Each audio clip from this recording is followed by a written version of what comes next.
Hello, everyone. Heather here with Raven Hayes Healing and Divination, and today we're going to talk a little bit about developing your abilities. And hopefully, if we can get Aaliyah Dawn on here with us, we can add her and she can add some insight into this. She is the founder of the Kira Center, an online school to um, give classes in mediumship, in spiritual development, and developing your intuition, things like that. So, let's see. Let's see.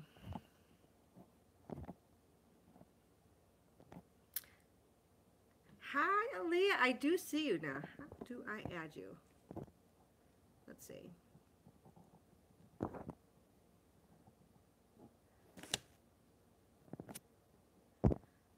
Let's see. I'm not sure how I add you, though, and that's the thing. Hang on one second. All right. Not really sure how to add you, so you can maybe add it in the comments, because now I can't even see you.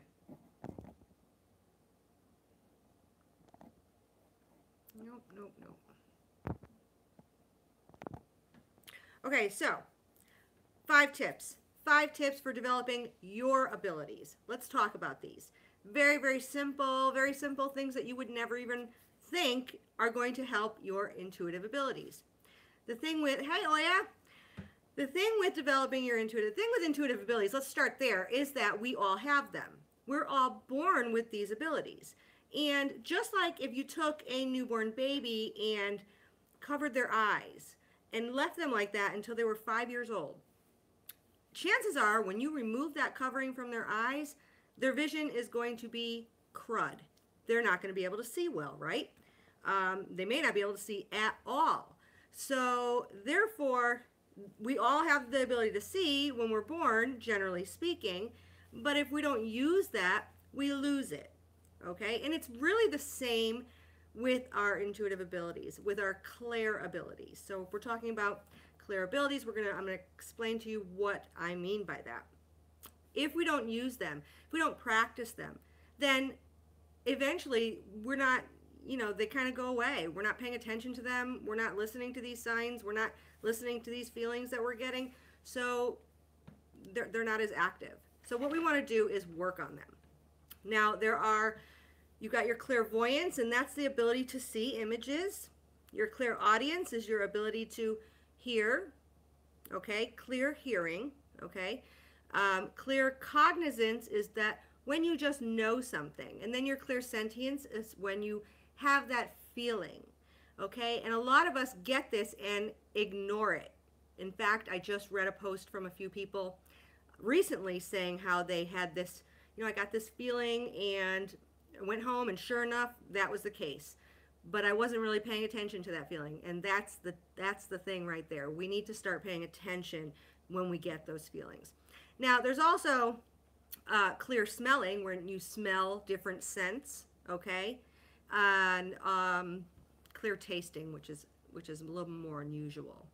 So let's talk about the 5 tips that we can do right now, today, to help develop our own abilities. Number 1 is meditate.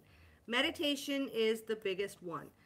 Meditation will actually raise our vibration. And the reason why we want to raise our vibration is because you see, spirit is way up here and we're kind of down here on this plane. So we want to bridge that gap a little bit.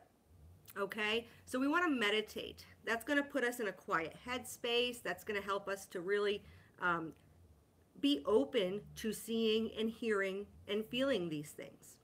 Okay, meditation is number 1. Number 2, visualization.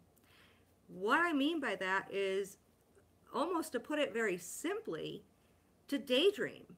Just daydream. That's going to help open your third eye. That's going to help with your clairvoyance, the ability to see images, if you start daydreaming more or visualizing. And a lot of times when we talk about manifesting in our lives, when we're talking about manifesting money, when we're talking about manifesting a relationship, a new job, then one of the key points to manifesting effectively is to visualize that. Visualize what you want. So you want to daydream. You want to start visualizing more. That will help with your third eye. Okay? That was tip number 2. Tip number 3 is to journal.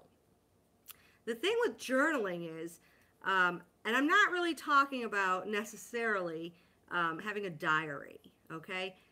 I'm talking about, because I personally don't care for that, but I'm talking more about journaling for a specific purpose.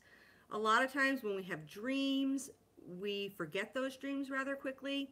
We may have dreams that are recurring with a similar theme. We may see images when we're meditating that are similar. Oh, I saw that, 3 days ago when I was meditating. What the heck does that mean? So it's important to start journaling these things, journaling the things that we're seeing, journaling when we have occurrences, when I get that feeling and I didn't listen to it, because that's going to help us to grow, to develop.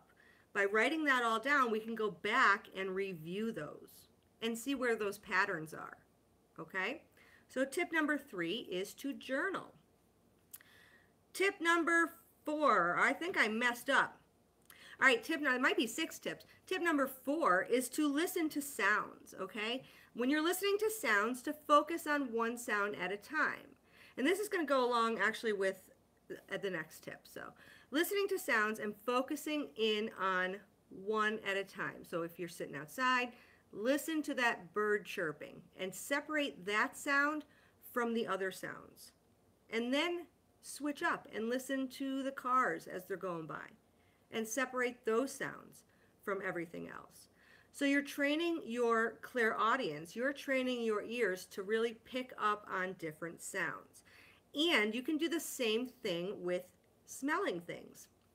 So when you go to a restaurant, when you go out to eat, or when you're sitting home and somebody's cooking, pay attention to the different scents, the different smells, and try and pick out what they are. Try and pick out each different smell, okay?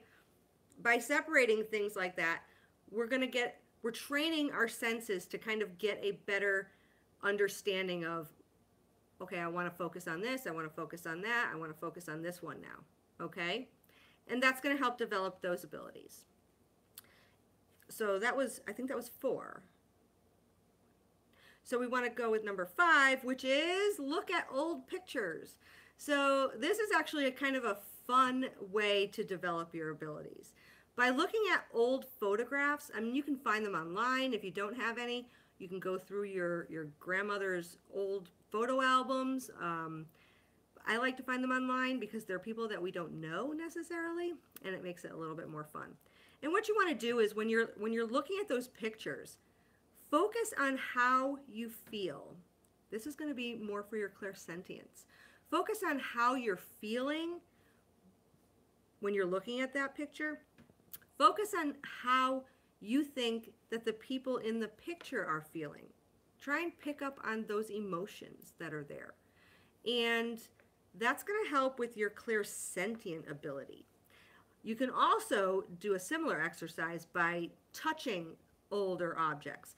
And this is fun if you're out and about and you go to antique shops. You can go into an antique shop and just take some time and touch a different object. Touch it and try and pay attention to any sensations you may get, any thoughts that come to your mind, any words that come to your mind, any feelings that you may get. It's fun. It's a fun activity, and it is very effective in helping you to develop those abilities and make them a little bit stronger. And of course, for further development, I mean, it's fun to do that. It's fun to do those activities. Certainly for further development, you can take courses afterwards. Cura Center Online offers a multitude of courses, and most all of them center around developing these abilities, developing your intuitive abilities, spiritual development, okay? And this could be in terms of mediumship, dream interpretation, spirit guides, and connecting with your spirit guides. we run the gamut. So head on over there and check those out. And also be sure to check out my Facebook page and my Facebook group, okay? Raven Hayes Healing and Divination. And I will see you next time, okay? Bye.